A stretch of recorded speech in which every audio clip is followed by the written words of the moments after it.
शहजाद चौधरी साहब, महमूद अचकज़ई साहब ने जब गुफ्तगू की तो उन्होंने कहा नवाज शरीफ और मौलाना फजलुर रहमान आगे आएँ और सियासी मुकालमा जो है उसको मुमकिन बनाएं। और उधर हुकूमत कह रही है कि मुआफ़ी या एहसास नदामत का जब तक इजहार नहीं होता उसके बगैर मुज़ाकरात नहीं होंगे। ये फरमाइएगा, क्या मुआफ़ी को मुज़ाकरात से मशरूत करना सियासी मसले का हल है या मजीद महाज आराई?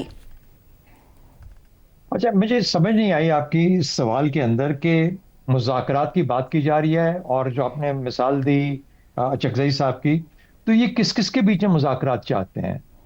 माफ़ी किसी और से लेनी है, मुज़ाकरात किसी और के साथ करने हैं, कुछ पार्टनर फॉर डायलॉग है वो मुख्तलिफ लोग हैं, तो इसलिए क्या ये सब इकट्ठे मिलके माफ़ी तलाफ़ी करेंगे और कोई पॉलिसी वज़ा करेंगे, या ये कि पीटीआई हो या कोई और हो उसको मुख्तलिफ लेवल्स पे मुख्तलिफ किस्म की गुफ्तगू करके माफ़ी तलाफ़ी अपनी करनी है?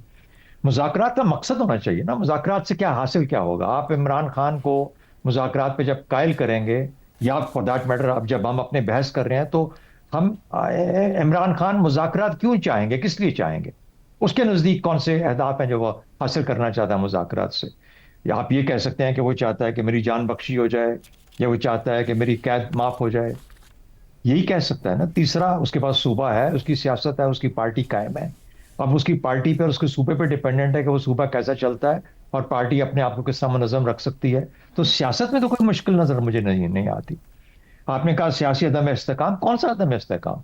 यानी किसी ऑपोजिशन का होना, सियासी ऑपोजिशन का होना अदम इस्तेकाम हुआ करता है? ये तो पाकिस्तान के हर दौर में जब भी जमहूरी दौर रहा है, एक पार्टी इन पार होती है, एक दूसरी ऑपोजिशन में होती है, तो इस्तेकाम तो मुझे अदम इस्तेकाम तो नजर नहीं आता कहीं पे। और दूसरी बात, एहतजाज की बात की आपने, 26 नवंबर के बाद, पिछले साल के बाद से, यानी 24 के बाद से, तो मुझे कोई ऐसी कोई एहतजाज की भी कोई शक्ल नजर नहीं आती। तो हम किस चीज के ऊपर इतना बड़ा एक, हाँ, अगर आप पाकिस्तानी के तौर पे सोचते हैं और ये कहते हैं कि हम पाकिस्तानी, हम लोग, आम लोग, हम सब लोग परेशान है कि हमारा मुल्क किस तरफ जा रहा है या किस तरफ जाना चाहिए, तो फिर मैं आपसे एग्री करूंगा।